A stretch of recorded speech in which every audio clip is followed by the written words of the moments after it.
Hello, BookTube, and welcome to a Middlemarch meditation where we're going to look at chapter 28. Today has been a break in the weather from a very long heat wave here in the UK, and I wanted to film yesterday, but it was simply too hot. Today is still warm, but about 10 degrees cooler than it was in the last 3-4 days, so it's made a big difference.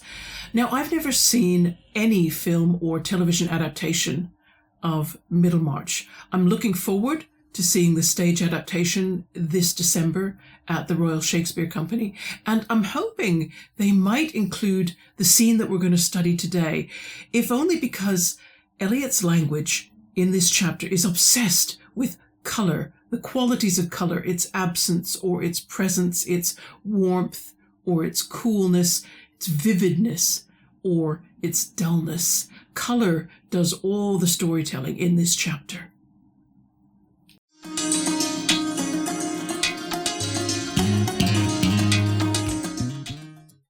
Right, let's do the reading.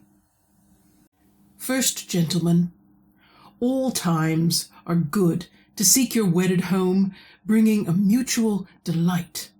Second gentleman, why, true, the calendar hath not an evil day for souls made one by love, and even death were sweetness, if it came like rolling waves while they two clasped each other and foresaw no life apart. Mr. and Mrs. Casaubon, returning from their wedding journey, arrived at Lowick Manor in the middle of January. A light snow was falling as they descended at the door, and in the morning, when Dorothea passed from her dressing room into the blue-green boudoir that we know of, she saw the long avenue of limes lifting their trunks from a white earth, spreading white branches against the dun and motionless sky.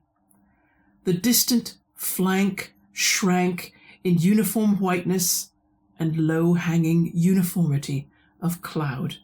The very furniture in the room seemed to have shrunk since she saw it before.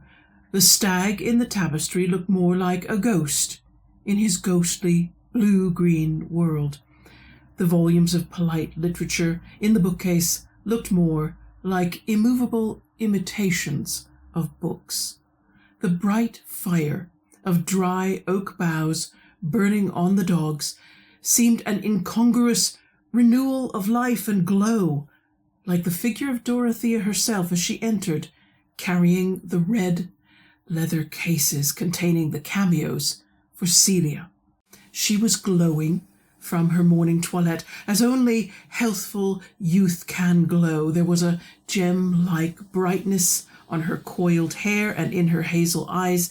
There was warm red life in her lips. Her throat had a breathing whiteness above the differing white of the fur which itself seemed to wind about her neck and cling down her blue-grey pelisse with a tenderness gathered from her own, a sentient, co-mingled innocence which kept its loveliness against the crystalline purity of the outdoor snow. As she laid the cameo cases on the table in the bow window, she unconsciously kept her hands on them, immediately absorbed in looking out on the still, white enclosure which made her visible world. Mr. Casaubon, who had risen early complaining of palpitation, was in the library giving audience to his curate, Mr. Tucker. By and by, Celia would come in her quality of bridesmaid as well as sister, and through the next weeks there would be wedding visits received and given, all in continuance of that transitional life understood to correspond with the excitement of bridal felicity, and keeping up the sense of busy ineffectiveness as of a dream, which the dreamer begins to suspect. The duties of her married life, contemplated as so great beforehand, seemed to be shrinking with the furniture and the white, vapour-walled landscape. The clear heights where she expected to walk in full communion had become difficult to see, even in her imagination. The delicious repose of the soul on a complete superior had been shaken into uneasy effort and alarmed with dim presentiment. When would the days begin of that active wifely devotion which was to strengthen her husband's life and exalt her own? Never, perhaps, as she had preconceived them, but somehow, still somehow, in this solemnly pledged union of her life, duty would present itself in some new form of inspiration and give a new meaning to wifely love. Meanwhile, there was the snow and the low arch of dun vapour. There was the stifling oppression of that gentle woman's world where everything was done for her and none asked for her aid, where the sense of connection with a manifold, pregnant existence had to be kept up painfully as an inward vision instead of coming from without in claims that would have shaped her energies. What shall I do?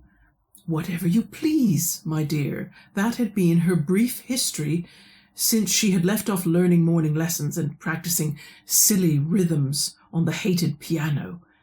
Marriage, which was to bring guidance into worthy and imperative occupation, had not yet freed her from the gentlewoman's oppressive liberty. It had not even filled her leisure with a ruminant joy of unchecked tenderness.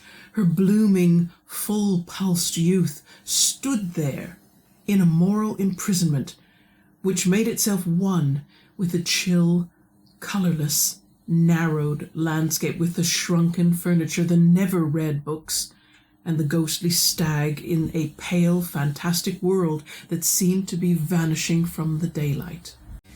In the first minutes, when Dorothea looked out, she felt nothing but the dreary oppression. Then came a keen remembrance, and turning away from the window, she walked round the room. The ideas and hopes which were living in her mind when she first saw this room nearly 3 months before were present now only as memories. She judged them as we judge transient and departed things.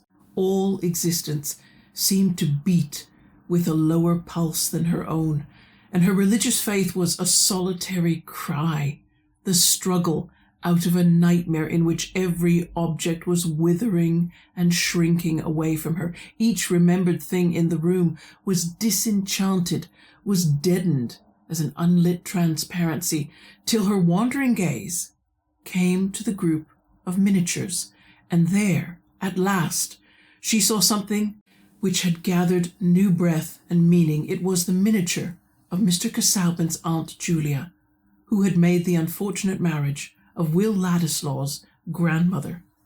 Dorothea could fancy that it was alive now, the delicate woman's face, which yet had a headstrong look, a peculiarity difficult to interpret. Was it only her friends who thought the marriage unfortunate, or did she herself find it out to be a mistake and taste the salt bitterness of her tears in the merciful silence of the night? What breadths of experience Dorothea seemed to have passed over since she first looked at this miniature. She felt a new companionship with it, as if it had an ear for her and could see how she was looking at it. Here was a woman who had known some difficulty about marriage. Nay, the colours deepened, the lips and chin seemed to get larger, the hair and eyes seemed to be sending out light, the face was masculine, and beamed on her with that full gaze which tells her, on whom it falls, that she is too interesting for the slightest movement of her eyelid to pass unnoticed and uninterpreted.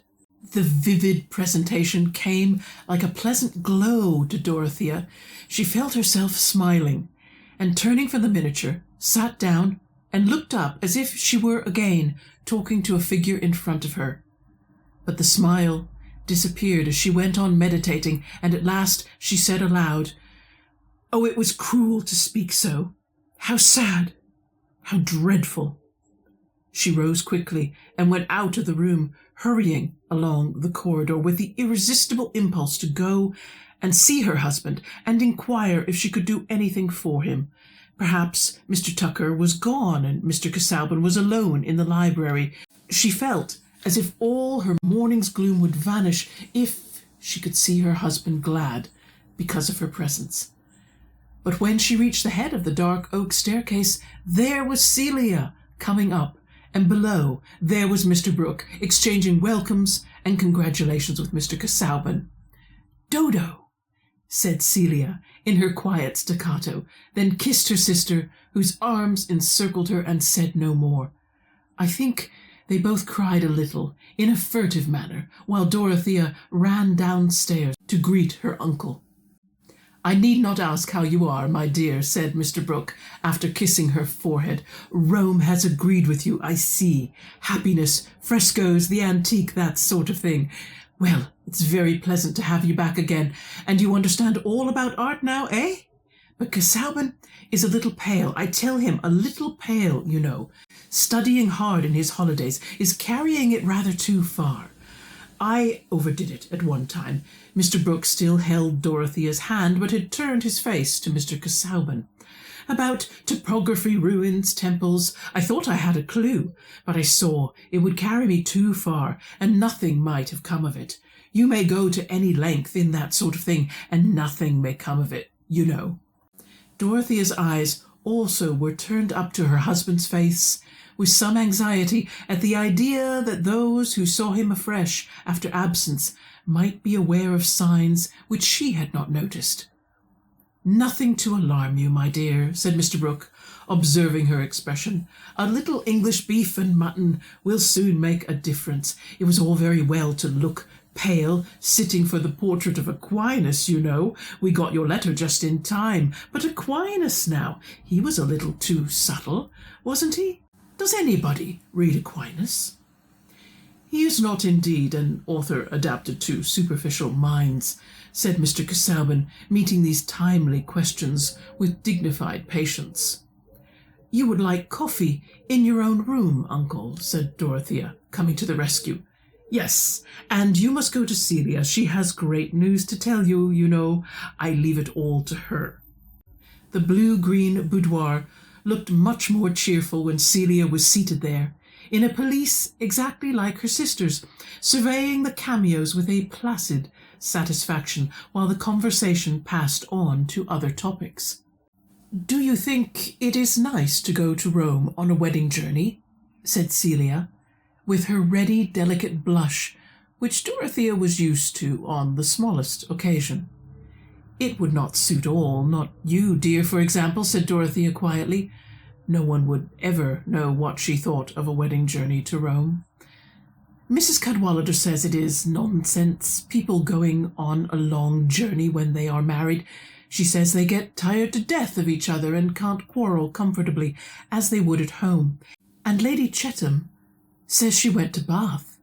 Celia's colour changed again, and again seemed to come and go with tidings from the heart, as it a running messenger had been. It must mean more than Celia's blushing usually did. "Celia, has something happened?" said Dorothea in a tone full of sisterly feeling. "Have you really any great news to tell me?" "It was because you went away, Dodo. There was nobody but me for Sir James to talk to," said Celia, with a certain roguishness in her eyes. "I understand. It is as I used to hope and believe," said Dorothea, taking her sister's face between her hands and looking at her half anxiously. Celia's marriage seemed more serious than it used to do.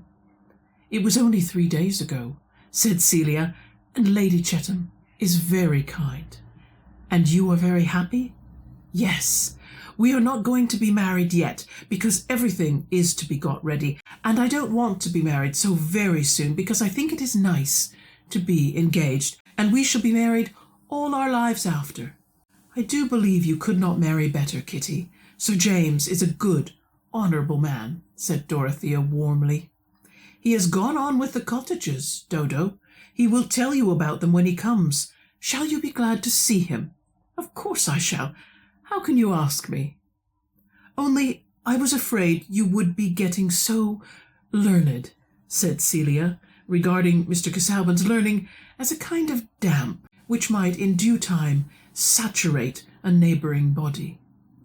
Okay, now we get on to the meditation proper, starting with the epigraph. And of course you'll recognize these first gentleman, second gentleman dialogues. There have been, up until now, all Eliot's own creation. This one is also. What I found out, though, that I didn't know before, and I don't know if this is true of previous first and second gentleman epigraphs, but this one didn't begin as verse. It began as a piece of prose, and it was much longer. I'm going to be quoting now from an article that was published in the journal 19th Century Fiction and written by author J.R. Tye, T-Y-E, and of course a link will be in the description box. The original cancelled motto for chapter 28 is a passage of prose, semi-spaced but uncrowded at the head of the chapter. The final motto is on the reverse. The original, complete with revisions, is as follows. Any time of year is good to come to your wedded home in bringing with you a mutual delight, a trusting love never yet started by the sight of a minute canker spot, a subtle ingrained vice that may spread or by the murmur which sounds like that of a lurking demon growing stronger than the bridal sorcery which quelled it. There is no evil day in the calendar for two human beings who are made one by love. Nay, death itself would have sweetness if it could come over them like the rolling sea while they clasp each other and foresee no life apart. Let anyone who disbelieves in that blessedness be answered as he would be if he disbelieved in trigonometry, namely, that he knows nothing about it. And I take Tye's later comment. He says this is a long motto for a very short chapter, and it is. It's only 4 pages. And a good deal of the chapter is taken up with Dorothea's contemplation of the desolation that she finds in married life, that she did not expect, that was not the way she saw it before. And of course you can see the things that have been pulled out, references to cankers and demons and things. And so it's been quite prettified, I think, by the time it gets to the chapter. But in a way, I think that's good. It's almost been cosmetically purified. It's Dorothea and her thoughts. That's where I think in the chapter itself we want to see just how desolate and bleak everything is looking to her right now. And of course you've seen 2 footnotes in this text. Footnote 17 is just to tell us that what we get this motto from, the prose version, is the George Eliot Middlemarch manuscript, which is stored in the British Library. The one I wanted to see, the one I thought was on display, but when I went to the British Museum back, I think, last spring, or was it the spring? No, it was the spring before, wasn't it? It's been over a year ago. It wasn't on display at that time. I probably should make a return visit. The British Library, it's very easy for me to get to, so maybe I should check again and just see if they've got the manuscript out. And footnote 18 just notes that where there were 3 dots that we saw in the quotation, that was a section that was crossed out so well that it was impossible to make out what was written underneath. I mentioned color when I started the video. What struck me, of course, and what must have struck you as you were listening to the reading, is the number of words that either were the word white or whiteness or were close to, reminded you of the color white. And there were 15 mentions in this 4-page chapter of either white, whiteness, pale, snow, ghost, or ghostly. And all this when they have come back from their wedding journey, and it's January in England, which is, I think, the toughest month of the year. I mean, in this case, it's post-honeymoon, but it's often post-Christmas in the Western world, Northern Hemisphere, and that's always a sort of a tiring time. All the lights have come down and the decorations and all the lovely preparation for food and visits, that's all done. That's all done, and now you've just got a new year and you've got to get on with it, but it looks awful. outside and cold. And most of these words associated with whiteness actually appear in the first 3 pages of the chapter, so you've actually got them crammed into that small a space. And they almost bring the dead sterility and the dullness that is outside the house into the house. There's almost a danger that Dorothea's vibrant youth will be lost. At least, I had a moment of anxiety when the narrator started to describe the whiteness of the fur on Dorothea's pelisse. Oh, and by the way, what is a pelisse? I'm just going to show you a little picture up here. This is a roughly 1830s style pelisse. It is kind of like a jacket, a long jacket to wear over a dress, and would have been worn in winter for obvious reasons, to keep the wearer warm. But when the narrator started to describe that fur and the way it wrapped itself around her throat, that whiteness, I thought, oh no, this is starting to sound like a 19th century zombie story, and Dorothea is about to become one of the living dead. But she's saved from that. Eliot stops to describe how blooming Dorothea describes the color coming into her lips and on her cheeks, and how fresh and how glowing her eyes and her hair are. And so you realize she's still alive. She's probably the only thing alive in that room and in that landscape. Everything else feels dead, ghostly. And we mustn't forget the lime trees. If you remember back to the meditation where I was joined by David from Polyglot Reader, this would have been, I think, 2020. It might have been 2024. I'll put a link in my description box, don't worry. But David knew a lot about the symbolism of plants and trees.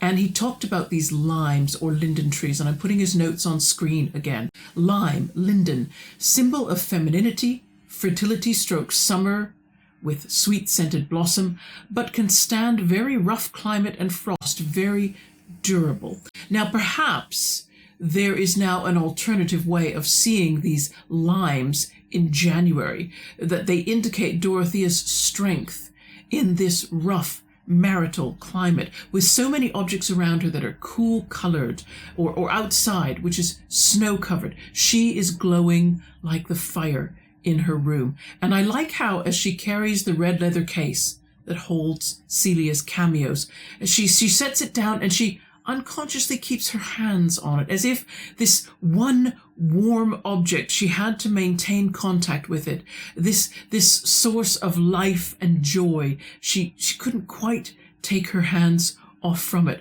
as she surveyed the coldness outside. And at the top of page 274, we see this forewarning of what will happen to Mr. Casaubon. He was up very early in the morning complaining of palpitations. And heart palpitations, I learned, because, I Google a lot while I'm reading, they're quite common. They're not necessarily a sign of a dangerous illness. They can just be caused by anxiety or stress, menopause, certain medications, lack of sleep. What we don't know from the text is whether Mr. Casaubon has experienced these palpitations before, because if he has, and if they have become more frequent, then that would be a worrying sign. We need to talk about wedding visits. Wedding visits. It's something else that I had to learn. Maybe I did not read the right 19th century novels, because I don't think any of them mentioned this custom of wedding visits. There was a custom that from about a month or 5 weeks after the wedding, the bride and groom, or if the groom couldn't join his wife, then the chief bridesmaid would stand in, and announcements would go out that the bride was now at home, that is, ready to receive polite calls. And callers would visit and they would pay their respects to her in her new home for the very first time. And the bride would wear her wedding dress. Now, before you think, really? We aren't talking about the big white dress with the veil and so on. That was a Victorian invention. In the Regency years, a woman was more likely, if she was of very good means, she would have a dress especially made that she would only wear at her wedding and for these visits. If she was a little poorer, she would still try, if she could, to buy a new dress. If she couldn't buy a new dress, she would wear her Sunday best. If she could just afford a new dress, she would buy that and it would become her new Sunday best. But it could be any number of colors, not necessarily white. These visits to the bride would then have to be returned. So the bride and her chief bridesmaid would have to go and call on each of the visitors who'd come to their home as a reciprocation. And once this was done, that was the bridesmaid's duties fulfilled. So a lot of work to be done if you were chosen as a bridesmaid. It wasn't just the walk down the aisle and all the stuff beforehand. There was a lot afterwards. And then the bridge has been crossed and the bride is now just another married woman. And Eliot's narrator points out that there is a busy ineffectiveness going on during this visiting period, and it's allowing Dorothea to kind of defer her biggest question and her biggest problem. What is she meant to be doing? And there is a beautiful quote that the narrator uses, the gentlewoman's oppressive liberty. That is the exact phrase. The life of a wealthy married woman had to be filled by herself, and yet satisfying activity was scarce. Of course, a good number of young brides fell pregnant, and the business of producing children was important. A wealthy family needs a reasonably sized number of descendants to offset the risk of not having an heir who survives into adulthood.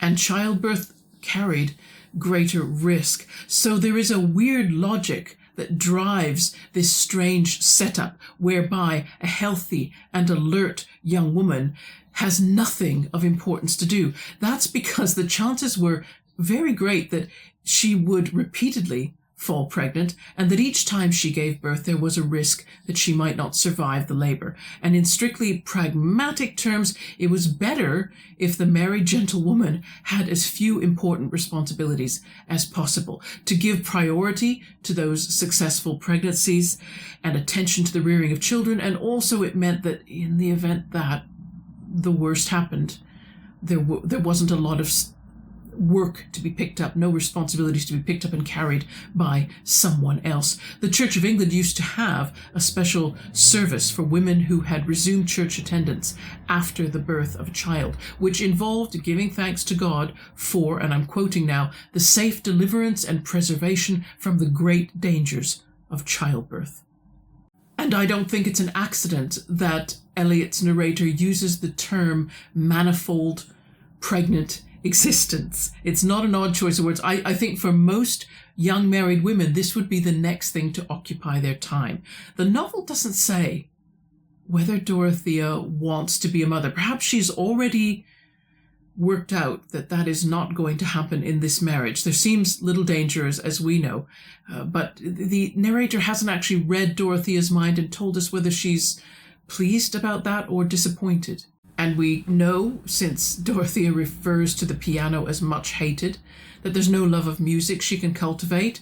She looks at the never-read books in her dressing room, and it's an interesting judgment being passed really on the previous occupant of the room, Casaubon's mother. If her books were just pretty objects, chosen for their look, chosen for their effect on the decor, and never actually opened up and read, yeah, that's quite telling. And I have an open question for all those who are viewing today. Many open questions, of course. I like a few, so that you could pick which one you'd prefer to answer. Could you tell if someone's books had never been read? What clues do you look for? If you see someone else's books, how do you know that they've not been read? I'm going to share a few of mine. I often think that books in a collection have not been read if they are those special edition sets. I mean, there's any number of those, and it isn't necessarily true. A lot depends on the rest of the library. But I've often seen people where their whole library is just these special collection editions that are clearly bound so that in a bookcase they look very nice. Or, and this is going to sound funny, Readers Digest Condensed Books.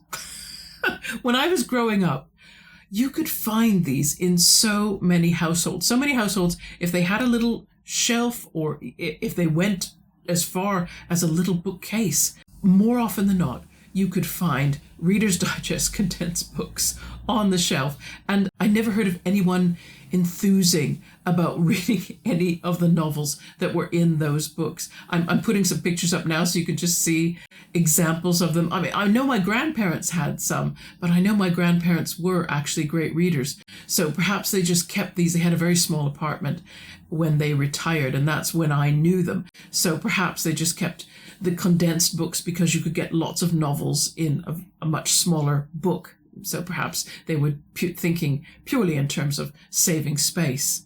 I read somewhere that there has been a decor revival in Readers Digest Condensed Books, and so surely that proves my point. But going on, we must, to page 275, and there's a quote, "All existence seemed to beat with a lower pulse than her own, and her religious faith was a solitary cry." Wow, the struggle out of a nightmare in which every object was withering and shrinking away from her. What a delicious little bit of Gothic just inserted into this otherwise everyday book. Everything, every remembered thing in the room was disenchanted and deadened. I just was suddenly struck by the narrator taking that turn, and I thought, I know Eliot did try in some of her shorter writing to be Gothic. I would have loved it if she'd have tried to go longer. I mean, The Mill and the Floss also gets Gothic in places, but I don't think of it as Gothic, truly. I just think of it as having episodes of Gothicness. And also we need to talk about this business of the unlit transparency. It talks about each remembered thing in the room was disenchanted, was deadened as an unlit transparency. Now, transparencies were a popular art form in the late 18th and early 19th centuries. Again, I think a picture is helpful here. How do you make them? Well, you have a painting made on fabric or paper, and it was touched up with varnish or oil of turpentine. And wherever those touch-ups were added, they made the paper or fabric transparent. And if a light was shone from the back of the picture, then the transparency suddenly changed in its visual effect. So certain aspects of the illustration stood out more or became apparent in a way that they didn't when you shone light at them, rather than from behind them, if that makes sense. And again, there's a link in my description box to a fantastic article if you're intrigued and you want to know more. The little bit that I enjoyed most in this chapter was that fantasy moment when the portrait of Julia gradually transforms. I love that. It would make a lovely scene adapted to film or television. I would be very surprised if a television or film director didn't hone in on that and go, yeah, we're going to take that miniature portrait and we're slowly going to transform the female face into the face of Will Ladislaw. And Dorothea is going to hold on to that image, and she's going to sit down in her chair and then look up, expecting that person will be standing there again and that she could carry on a conversation with him. And so then what's mysterious, though, is when she realizes, oh, I'm fantasizing, I'm making all this up, and her smile fades, and she meditates for a little bit, and then she comes out with this peculiar statement. She says, "Oh, it was cruel to speak so. How sad, how dreadful." What is she referring to? Open question, again, to anyone, if you have a theory of your own. Mr. Casaubon's last remark in chapter 22, page 225 of our version, might be a clue if we read that again, and I'm putting it on screen. "I had a duty towards him," said Mr. Casaubon, laying his other hand on Dorothea's in conscientious acceptance of her caress, but with a glance which he could not hinder from being uneasy. "The young man, I confess, is not otherwise an object of interest to me, nor need we, I think, discuss his future course, which it is not ours to determine, beyond the limits which I have sufficiently indicated." And then it says, Dorothea did not mention Will again, and yet surely she wanted to. It just seems so unusual to think that she would not. I wondered if she wondered how her husband could take so little interest in a relative. Yes, the marriage of his grandmother was unfortunate, but it was nothing that Will Ladislaw can control or can remedy, and perhaps Dorothea has had no experience with this kind of wholesale rejection of a family member. And if anybody has another idea, though, chime in, because I'm curious as to what do you think this outburst relates to? And then, thank goodness, on page 276, Celia and Mr. Brooke arrive. It relieved me, to be honest. It must relieve most readers. And then Mr. Brooke, I'm worried, that Mr. Brooke might be considered the cause of Mr. Casaubon's later ill health, when he goes on and on about this, a little pale, carrying it rather too far, and going on and on about it. And how much of the blame can we lay at Mr. Brooke's door? This is just Mr. Casaubon's got plenty playing on his mind. He really doesn't need Mr. Brooke to just kind of go in there and stir it a bit more. To a man already feeling anxious, afraid that nothing has come of all his work, and here's someone going, you can go too far with studying and nothing really comes of it, Wow, were these remarks, well, perhaps they weren't the straw that broke the camel's back, because the camel's back doesn't break until the next chapter, which we'll talk about in a few days' time. But even so, you keep weighing down the camel's back, and eventually you put one thing too many on, as the New Testament metaphor goes. But it's Celia's visit. Celia just warms up the space she occupies, and she sort of brings a little bit of life back into her sister. And of course, all her joy at getting married is just all that fresh, warm, not excitement, because Celia doesn't get excited. She's always keeps things quite toned down, but in her own way, I can tell that she's really looking forward to it and happy with the arrangement that is made. And so is Dorothea, I think, in an honest way. I do believe you could not marry better, Kitty. Sir James is a good, honourable man. And of course, then you suddenly see warmth, said Dorothea warmly. There's warmth in her voice as well. But Celia is she's a little nervous. She's alert to a kind of damp. So even she seems to be just picking up on something that might start to affect her sister, or she's afraid it will affect her with a kind of dreariness. She's noticed the dreariness of Lowick Hall before. Remember, chapter 22, page 74. I'm going to put the quote on screen here. "Oh dear," Celia said to herself, "I am sure Freshitt Hall would have been pleasanter than this."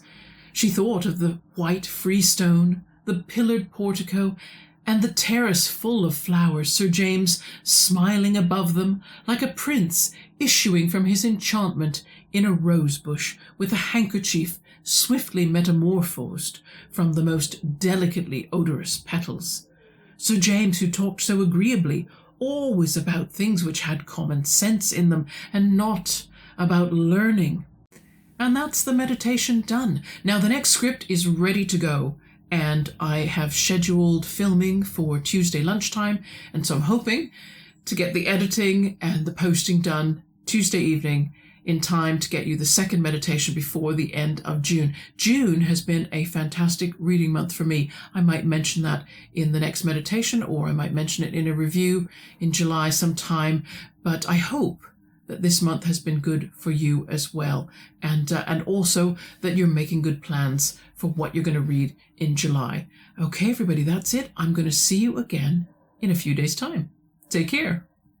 Bye-bye.